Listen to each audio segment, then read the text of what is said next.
you so much for taking the time to do this, for the chance to show your beautiful work. And I know you're an artist and a designer with roots between São Paulo and New York. So tell me a little bit, how did that happen? Well, my parents are actually French, so there is actually a triangle, I guess, in my life between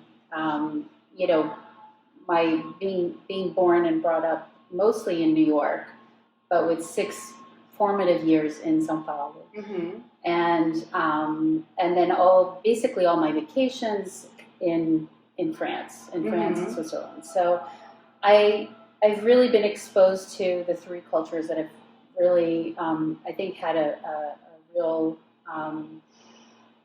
imprint in my work. Brazil was somewhere where I lived as a child, and I think as since my mother's a gemologist, I know actually a lot of my friends in Brazil have had that little. I think it was H. Stern that did that little. It was like a little. The bracelet? No, it was like a little kit, not a kit, but it was sort of like a little pedestal with stones for each month of the year. And they were rough stones; they weren't cut stones.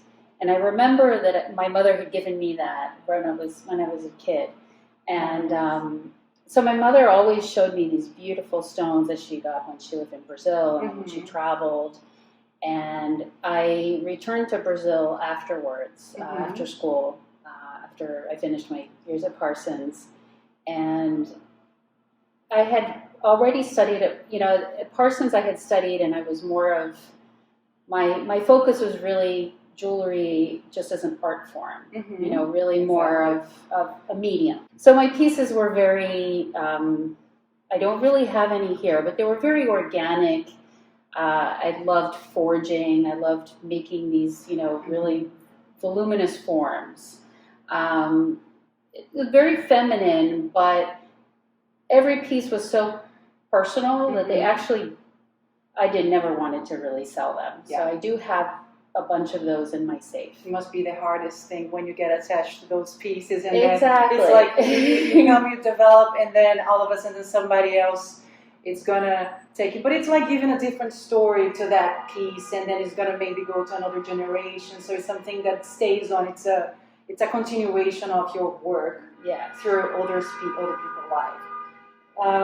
And your mother, who's a gemologist and art gallerist, she was the person that took one of your very first designs and turned into a piece of jewelry, right? Yes. What was that piece? So it's something incredibly classic looking when I look at it now. It's a ring, and it was a ring with yellow and white gold, and it had a little central oval shaped aquamarine, because I was really always very attracted to aquamarine.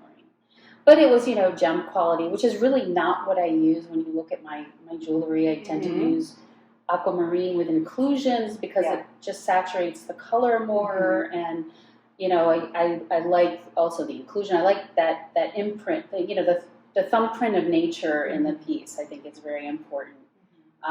So it was something completely uncharacteristic of what I do now, but it was a ring I wore every day for years, years, until I started making pieces myself, and then I was wearing those. Did you take that from a drawing or from a sculpture? From a drawing? Because actually, in my teenage years, I became a bit obsessed with. I was always a really big drawer. I used to draw all the time, and I used to render. I used to draw what I see. I used to, it's something I always enjoyed doing that. And so at one point I became obsessed with just designing jewelry, and I would draw, I would just sit and draw things, and so my mother had taken one of those, and as a surprise, she had it made for me. Do you still do you have a picture of that ring? You can share with us later. I think it's in. I want to say it's in my safe in Brazil, because I can't find it anywhere. Oh my god! Because it is an old. It's something I know. I can draw it, but Perfect. Because actually, this is a completely aside story, but the whole thing of I know that you've touched on it in your study is the power, the supposed power of stones. Yes. And that ring, actually, I wore it the first time I went out with someone who I should have probably never gone out with in my life. And so that stone that I had been wearing the ring for years, the stone popped out of my ring and I lost it. Oh my God, yes. So, and I really, and my mother was like, okay, well, replaced it. And then, it's just, it kind of never was the same. So that takes me to my next question, which I think I know the answer by now. So in 2000, you went back to Brazil and you fell in love with Brazilian gemstones again. Do you have a favorite or one that speaks to you more, that you use more frequently in your work? Aquamarine, quartz? It's always a really difficult question because I'm drawn It's a tough one. I'm drawn to so many gemstones. Yeah. It's funny because, it really depends. I mean, like for earrings, my everyday earring is lemon quartz. Mm-hmm. And I've tried switching to rose quartz. I've tried switching to others, and it doesn't feel the same. It's funny. It's just, okay, so I guess here it's the lemon quartz or blue topaz. Sometimes I really like that as well. But it's a funny, really, I can't say, it's my favorite, but it comes but more. It draws, Yeah. but I mean, the stones that I love, I always have a passion for, is obviously aquamarine. It's just, there's something so soothing about it, and it's just always, aquamarine, love tourmalines. But I love the quartzes. I mean, the quartzes, I think, are, unfortunately, people don't give it the value it should get. Yes. Because the quartzes, I mean, the variety of color and all you can do with it, I think, you're very limited with the precious gemstones in terms of how you cut them and the size. And if you want to do something that's, this big with, a gem quality, traditional, right? Gem quality aqua or something, you're going into a realm, and the stone won't be as interesting most of the time. So it's just, there's a bit of a, there's a limitation, I think, when you. Yes, and I think that's something that we're trying to break, is that people still consider them semi-precious. There's no such a thing as semi-precious. They're fine gemstones. Yeah. Right? They are. Yeah. All of them are precious because Yeah. you can't be half honest or half pregnant. But it's still being used. But it's still very used, and I'm like, no, I don't like that word. Let's rephrase it. It's interesting because sometimes you have clients who will say, "Oh, but it's a quartz." And Exactly. And And what comes first to you then, the design or the material? I'm going to say it's a combination of both. I mean, because sometimes it's the design, it's the mechanism, it's maybe how two pieces will join. I'm going to say encaixe, but I don't know how to say. Okay, but how elements lock together. Yeah. And then sometimes it's about just the stone. I mean, I think like with these pieces, the rock pieces, the rock rings. These rock rings started when I saw when my stone supplier, stone cutter, had shown me these rough stones, and immediately what came to mind was the idea of the engagement ring, which to me was always a really kind of a funny, odd piece of jewelry, and that people would, there'd be this big, like, expectation of the engagement ring. The bigger the rock, the bigger the love. And when we really know that it's not really about how the size of the love, it's really about the size of, the economics of the couple. And so I always found it really funny, this notion of every girl waiting for the rock on her finger. And And then I thought, this is the perfect rock. I mean, it's really a huge rock. The way it's kind of roughly, just gently hammered to give it a shape. And, and then of course it has two exaggerated prongs holding it up. And on the ends, you can see there are little diamonds. So, the stone with the intrinsic value is really what's used kind of just to hold up the big rock. Incredible.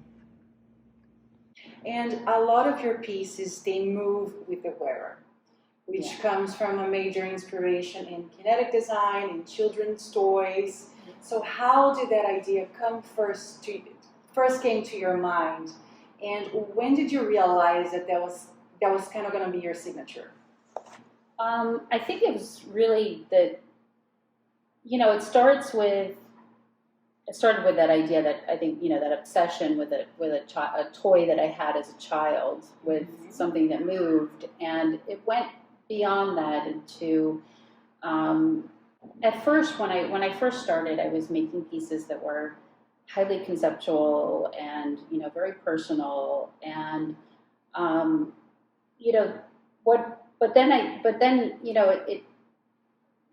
I'd say departing from that really personal part was really trying to connect and create jewelry that wasn't so much in the traditional sense of, illuminating your face or, being two-dimensional, but making something that was really three-dimensional and interactive and really, becoming one with the wearer and at the same time dialoguing with them, with the wearer. And that was really what the movement propelled, was this really this kind of, it's really like a three-dimensional interaction of the two, which was always very important to me, the idea of jewelry not being static. And jewelry also, we talk about jewelry being something that's handed off from generation to generation, that, it's something that has meaning more than just the occasion it was given to you or that you bought it. Because I have to say about 95% of my customers are women who buy for themselves. But, it's actually really funny because I have a very simple line of bands. And when I launched it for the first time, I launched it for the Brazilian Dia dos Namorados in Rio. Brazil, And I sold 9 that first weekend, and they were all women buying for themselves. And I was like, okay, well, forget that. So that's something that I wanted to touch with you.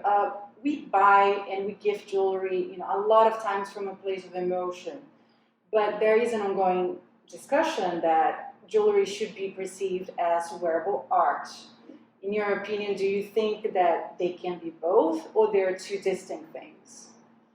No, I think they can be both. I mean, I really do. Jewelry does come from a place of emotion, but it is also an expression. I mean, at least I think with my jewelry, I feel like it is an artistic expression, and what is a lot of times that's what's speaking to the consumer, the buyer. There is, so I think it's really both. I mean, I don't think it's one or the other. That they're separated. Yeah, I don't think they're separated. And what was your most challenging collection, you think, to develop? Oh wow. Because all the cuts of your stones, they have to be either they're very precise or they're in their own nature, but they have a movement. And sometimes with the lapidation or with the way that it's designed, that was difficult to. So the most challenging definitely was the spinning top, which is this is from the spinning top collection, and I think the challenge was both getting this stone to have the effect that I wanted it to, because it was really, the stone is kind of fashioned to remind you of a spinning top. Yes. It has both points, and so the precision, I guess, of the way the stone had to be cut, and then the effect that it gives when you when it spins, it kind of, it becomes a little mysterious. I mean, you don't really know, is it a cabochon? Is it round? Is it flat? Is it, it's a little hypnotic. And that's the effect I wanted it to have. So depending on how it's set, the effect, is different. But I think this was probably the most because, it's really, it takes the motion of perpetual motion and it actually became something a lot more minimal in its shape, because you don't need the same kind of track for this to roll on, but the precision required for this is a lot more than that. So I would say the simpler the line, the more complicated it is to me. If you could, well, you're in New York now. What do you miss most from Brazil? I miss like, I'm going to say I miss like that warmth, the warmth, the openness, it's a very, I think, as you were saying about meeting people and breaking through that, initial, okay, can we be friends? Can we, there's a very, how do I say, people are just more, how do I say? Welcoming, yeah. I miss that. I miss that. I hear you. Well, I want to thank you again so much for, sitting with me, showing me your pieces and showing me your beautiful studio. Thank you. And thank you for I coming. hope to see more pieces soon. Yes. Yeah, and I hope you without masks. You come back, yes, without the mask. Perfect. Without the mask in the new collection. Yeah.